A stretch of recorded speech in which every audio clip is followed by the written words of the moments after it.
you know, being an actor, it's a very strange sort of profession. You're manipulating your emotions all the time.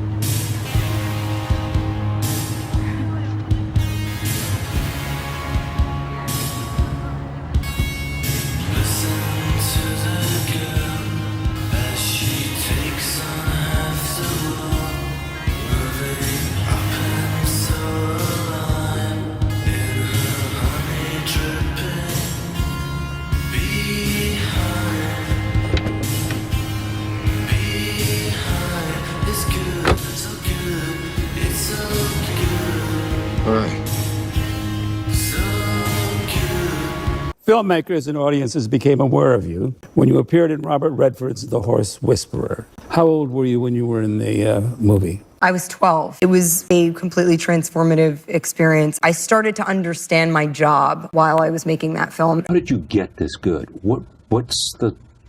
When did you begin acting? I performed a lot when I was really little, even 3 years old. I was one of those kids that used to sing and dance and run around. I wanted to be... You wanted to entertain? In movies, yeah. I wanted to sing and dance, and I don't know. Did you early on have the confidence that you could do it? I'd say I was a pretty confident little girl. I used to make everybody pay to come and see my little shows that I put on. So what would you charge them? I don't know, $1. At the age of 7, you began a formal study of acting. Where would that have been? I attended the Lee Strasberg Theater Institute. I was in the children's program for about a year. They invited me to do the young adult program. I stayed in that young adult class for quite a while. How would Strasberg Institute teach acting to such a young person? Firstly, just having a scene partner and understanding what it means to work with one another was a big part of the foundation. Just the improvisational work, acting opposite another person, and being able to hold what they gave you and give them something back. That give and take was greatly encouraged and requires obviously a lot of patience and compassion and mindfulness, which are all wonderful things to teach children anyway. It really just, it's the same foundation. You're just a little bit shorter. Where do you think you need to grow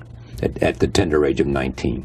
I know that I should probably be more patient than I am with things, but I don't like to be patient because I feel like you should strike while the iron's hot and get things going. I mean, nobody advocates for you like you do for yourself. You're always afraid you're going to lose it, but while the wheel is in motion, you just got to keep it turning. Do you sense that there's this very steep learning curve that you continue to grow on? In other words, at every step, you're getting better. Of course, I'm constantly learning every experience I have working on and off set. And I think that it's something that the more you know about yourself, and it seems to be the more you grow, and the older you get, you're able to have more things to sort of pick and choose from and know yourself better and better. It's interesting that the more films that you make that are successful, it seems, the more there's a certain pressure on you to keep making great films and to keep being fantastic in them. That's a sort of scary thing. I think being able to draw from my own emotional space inside me and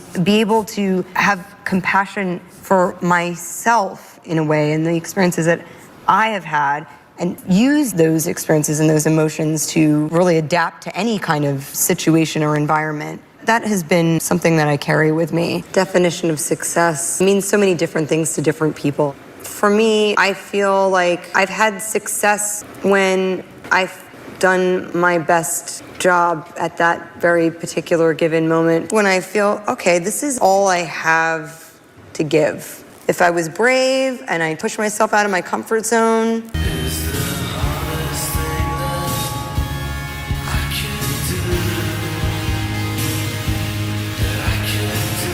I've never found that I've ever had great success with things I didn't take a risk on.